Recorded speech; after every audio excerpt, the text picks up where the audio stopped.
साहब आप जब इसके आगे होते हैं ना तो कैरियर चला जाता है।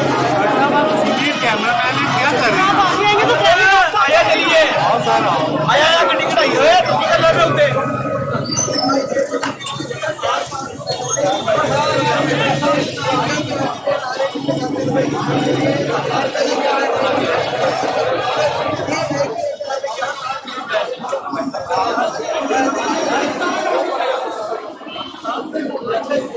राणा और जुबैर ने आज गिरफ्तार करके लै गई।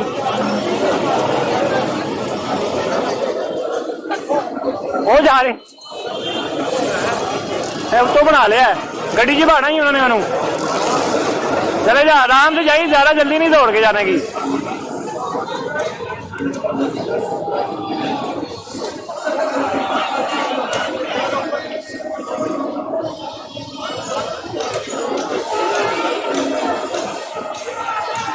मार ना सानू तो लग रहा ब्रेन किदा कट किदा नहीं कट।